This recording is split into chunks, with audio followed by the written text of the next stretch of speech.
여러분 안녕하십니까? 오늘 아무래도 한간에 가장 큰 화제가 되고 있는 지소미아 한일 두 나라 사이의 군사정보 공유 협정에 관한 말씀부터 드리겠습니다. 이 협정이 폐기돼서 안 된다는 군사적 측면, 안보 면에서의 얘기는 모든 언론이 한결같이 보도하고 있어서 저는 되풀이하지 않겠습니다. 다만 한 가지, 이 군사정보협정이 한일 간에 폐기돼도 상관없다는 청와대 당국자의 말 한마디를 한번 떠올립니다. 그분이 뭐라고 그러냐면 미국과 우리나라 사이에 협정이 있으니까 그거에 의존하면 된다는 말씀인데, 이번 이 협정 폐기 과정에서 일본보다도 사실 미국을 더 분노케 했지 않습니까? 그래 놓고도 미국에 의존한다니, 물론 안 할 수 없는 상황이지만 더구나 우리는 미국과 방위비 협상이 걸려 있습니다. 우리 협상 입장을 더 곤혹스럽게 나쁘게 만든 거죠. 이 협정의 파기로 인해서. 그러니까 그 당국자 말을 들으면서 어떻게 저렇게 국민의 세금이 걸린 문제인데 철없는 말을 하나, 아주 안타까웠습니다. 저는 오늘 이 협정의 폐기로 인한 미국, 일본의 어떤 후폭풍, 우리에 대한 입장이 어떤 단계로 변할 것인가 걱정스러워서 이런 문제를 제기해 봅니다.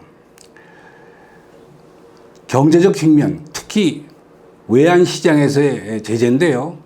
미국이나 일본은 아시는 대로 우리나라에 많은 투자를 하고 있습니다.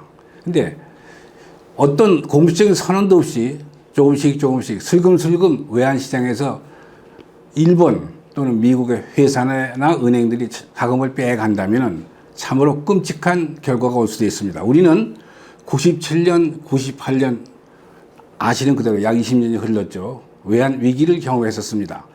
지금 우리나라의 외환 보유고는 4,300억 불, 그때와는 비교가 안 되는 큰 수치죠. 그러나 이것이 안심할 수 있는 단계냐? 그렇지 못합니다.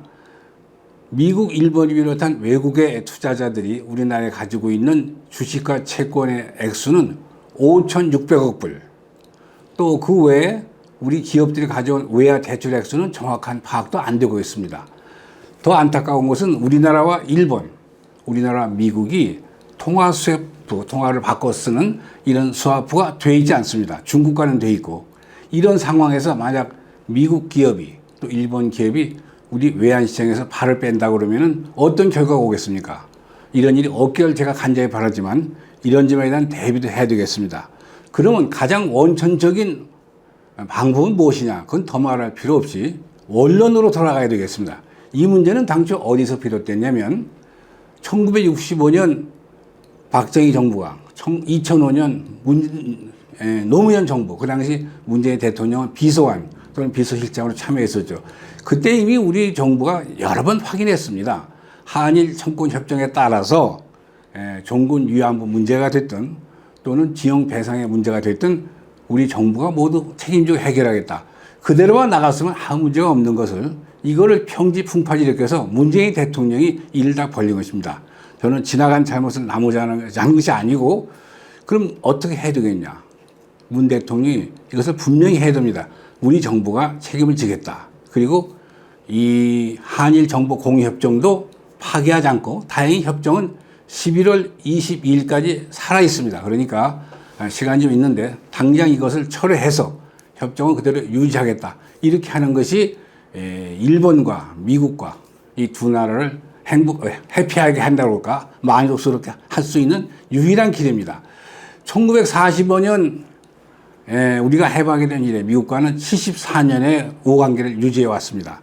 제 기억이 맞다면 한미 두 나라 사이가 이번처럼 악화된 일은 역사상 없었습니다. 아시는 그대로 현직 국무장관인 폼페이오가 기자회견에서 실망했다느니, 우려스러운 상태라느니, 외교 용어에서 있을 수 없는 아주 심한 표현을 써가면서 분노했고, 더더구나 이를 꼬이한 것은 아시는 대로 미국 사람들이 제일 싫어하는 것은 거짓말입니다. 그런데 미국이 이해했다는 표현을 함으로써 마치 미국이 양해했고 동의한 것 같은 인상을 줌으로써 미국을 더 화나게 한 겁니다.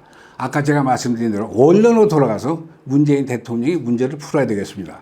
아쉬운 것은 우리는 1954년 한미 상호방위조약, 그리고 1965년 일본과의 기본조약, 그것에 틀 잡아서 우리 안보를 튼튼히 하고 우리 경제 발전을 이렇게 왔는데, 문재인 대통령의 모든 언과 행을 보면은 그 점에 대한 인식이 부족하거나 그 점에 대한 판단이 부족한 것이 아닐까 이런 생각이 듭니다.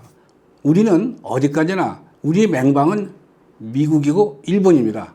북한은 우리의 주적입니다. 근데 평화 경제를 해서 일본을 앞선다. 물론 앞설 수 있는 기술을 연마하는 거 좋겠지만은 언뜻 해석하기에 따라서는 북한에 더 편향되는 이런 자세는 우리로서 도저히 받아들일 수가 없는 겁니다. 요즘 그 김정은 얘기가 나왔으니 말이지 뉴욕 타임스라든지 외신을 보면은 김정은이는 뭐 신문 사진만 보면은 미사일 쏘면서 아주 환호자격하는 즐거운 모습이지만 그런 언론 보도에 따르면요, 외신에 따르면 김정은이는 금년에 아주 어려운 입장에 있습니다. 2,500만 인구 중에 약 4분의 1인 1,000만 명이 세 끼 식사를 다 해결하는 사람이 많지 않고, 그러니까 세 끼를 다 못 먹는다는 거죠. 두 끼밖에 못 먹는다는. 그리고 또 이 미 정부 당국자 중에는 이 노동신문, 평양방송, 이 북한의 언론 매체를 행간을 읽는다 그럴까? 그 기사의 이면을 분석하는 사람도 있는데 그 사람들의 연구 결과에 따르면 김정은 주변에 과연 지금 김정은이가 미국과 같이 하는 행보가 타당하냐, 잘못됐냐, 이런 회의가 자꾸 쌓여간다는 그런 분석 자료도 나와 있습니다. 이걸 보면은 김정은의 앞날도 멀지 않은 것 같은데 거기 의존해서 뭘 하겠습니까? 김정은이는 정말 그 썩은 새끼줄이고 우리의 동아줄은 미일 관계를 돈독히 하는 것입니다. 빨리 이 지소미아 파동이 가져온 이 어려운 난국이 수습되길 바라마지 않습니다. 안녕히 계십시오.